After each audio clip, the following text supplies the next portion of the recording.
Good morning. It is Tuesday. It's November the 13th and it is very early.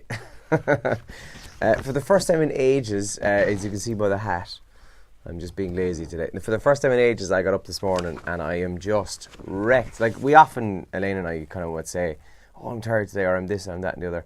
I'm genuinely shattered today. And I don't really know why. I mean, I suppose I went to bed fairly late last night. I watched The Walking Dead, but I don't know, it was quite late when I went to bed, so I'm going to try and do this video without falling asleep. As you can see by my eyes, I'm hanging, lads. Anyway, weather-wise this morning, by the way, it's not bad out there now. It's dry for the most part, and we're going to see further kind of overcast and cloudy conditions in places. There will be the return of a lot of rain in some places this morning, and highest temperatures today of 12 to 15 degrees in some places, all right. Paper-wise this morning, the Irish Daily Mail leads with killer bus driver can stay on the road over Christmas. A bus driver who killed a cyclist by cutting a corner has had his driving ban delayed until the new year. So it's not to ruin his family's Christmas.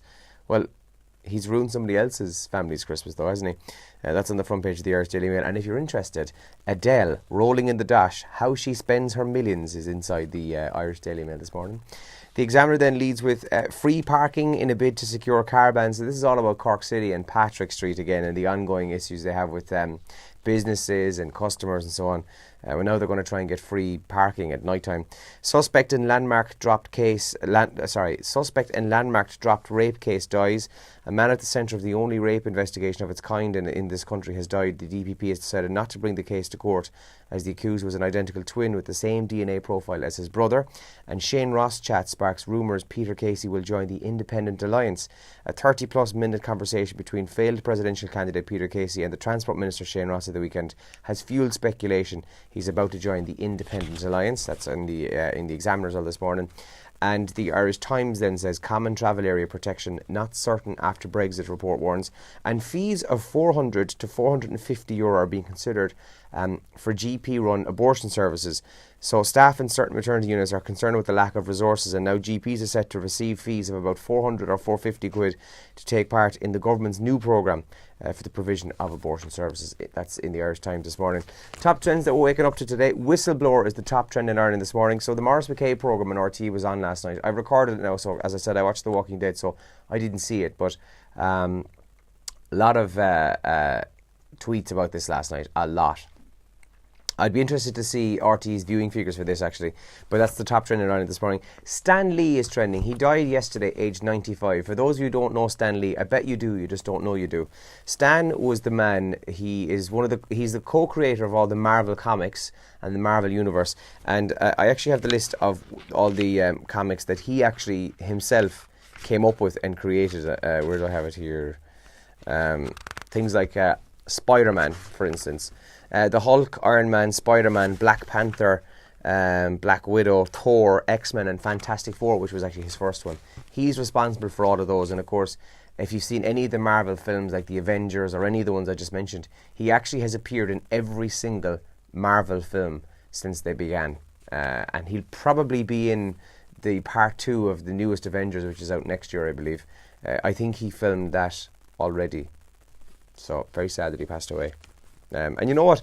The way technology goes these days with holograms and so on and special effects, I wouldn't be surprised if we see Stan Lee in all of the kind of upcoming films anyway, because they could easily just CGI him in or whatever. But yeah, very sad. 95 he died.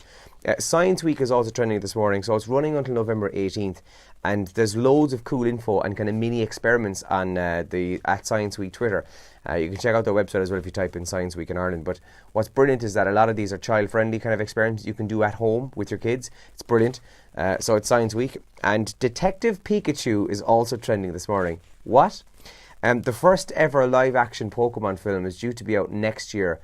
So there's a guy, it's kind of not gotta catch 'em all kind of thing.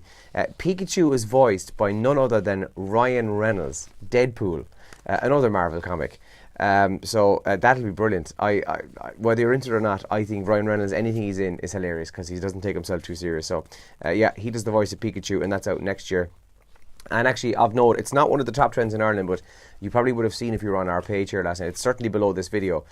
Toy Story 4 is set for release on the 21st of June 2019, and the very first trailer, or mini trailer, or teaser trailer if you'd like, was released last night, and it's actually below this video if you want to have a look there as well. Toy Story 4. I saw a lot of kind of negative comments last night, people saying, oh, but it was such a great ending to Toy Story 3, and don't ruin it. I don't think they will, because sequels tend to be bad. We know that for the most part anyway. Not all the time, but sometimes they are. But Toy Story 1, 2 and 3 were all brilliant in their own right. Every single one of them. And I think they'll do a brilliant job again on Toy Story 4. At least I'm hoping for that. So that's June 21st next year for those interested. Now, on the show this morning, I will give you the actual full list now of who we know will be going into the jungle for I'm a Celebrity. I gave you a bit of a rundown very quickly yesterday of the proposed people. Well, according to the papers this morning, they've all now been confirmed. In fact, some of them have been confirmed because they released the video of them in their jackets and their camp name or their camp number and all that kind of crack on their back. So I'll go through some of those in the show this morning. I now need to go down to the kitchen and get a super-sized cup of coffee, because as you can see from the face on me, I'm absolutely hanging this morning. And also, the other thing that's quite obvious is the one isn't here. It's all me. Elaine is still off. She's recovering after her surgery last week. So if you're watching, Elaine, good morning. We hope you're doing well. Stop milking it and come back to work. No, genuinely though, she is recovering. So yeah, hopefully we'll hear from her this week. Other than that, usual crack. Leave your comments here. We'll have a chat on the air, or you can text or WhatsApp 083 300 3300. Right. Morning. Good luck.